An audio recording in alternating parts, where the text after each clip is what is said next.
Sabado po yun. Sabado. May isang ano eh, may isang social dito. Si Mami pag aba, si Kuya talaga naman.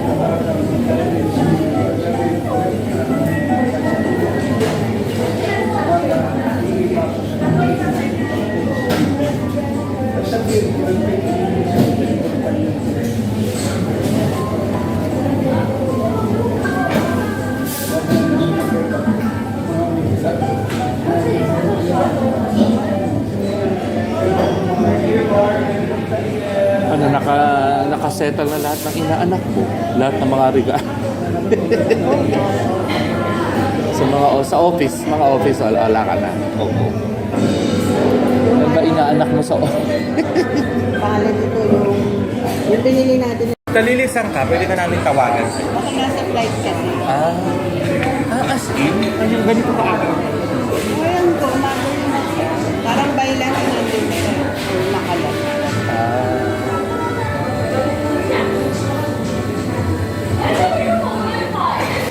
Kawawa naman kasi nasimulan.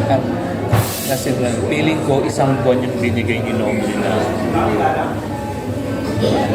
gamot. Parang hindi naman doon yung tinitake araw-araw. So maglalast still. Kasi sayang naman. Tsaka hindi sayang naman kasi ang ano ni Dr. Nomi mag-follow up check-up lang. So, hindi naman actually mag-follow up check-up ang hinahabol. Nawala sa isip ko, nagka-teleconsult na pala siya. Diyan, tatanungin ko na lang si Dr. Noble. Ang inaano ko muna kay Tita Lily is, since araw-araw si Dr. Noble, mag-schedule siya kung kailan siya.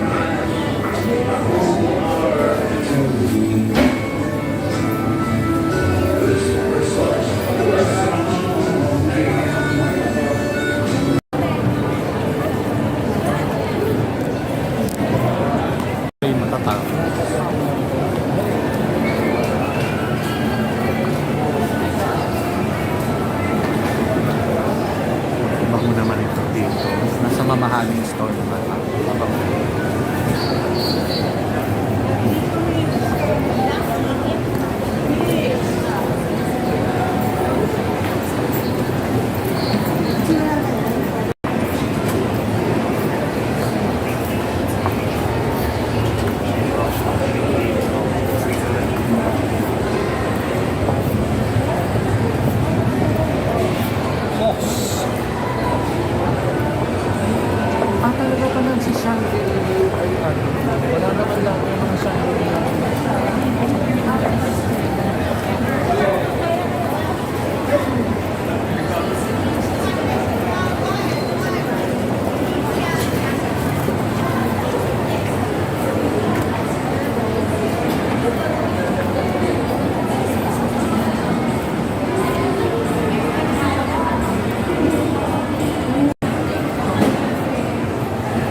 Di ba binili ako ni Kuya Jen mo ng rubber shoes na puti? Kaya ako tinigil ko ng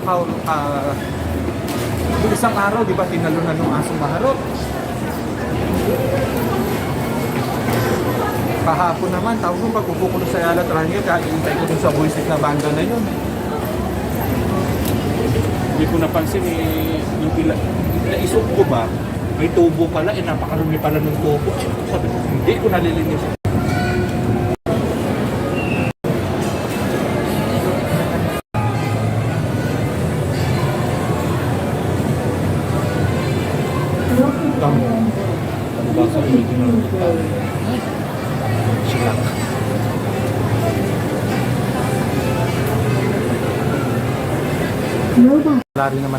Wala rin naman naupo.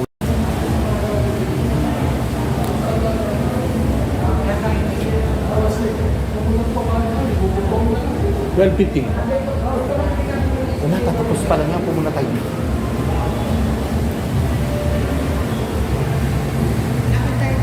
Henti ako.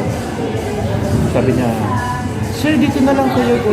Alam mo yun talagang Pinipilit ako. Ganyan. Talaga sa, kayo sir. O ano ba? Sumahod pa yung isa. Sabi, kayo sir, bakit hindi nyo i-try? Sabi ko, member na kasi ako, doon ako sa kalaban niya, Fitness First. Ay, ganun siya. Hindi na nagsalita. Ayaw mo ha, makulit ka talaga ha. Sabi namang hindi eh. Pero kung tutuusin mo na sila, kasi 10,000 lang sila yearly, wala na silang monthly. One-time membership, 10. Oh, ay si Janjan, magkano ba yung kay Janjan? Di ba si Janjan, 2 plus din siya eh, monthly eh. Oh, ay di magkano yun? Ayaw ni San natin.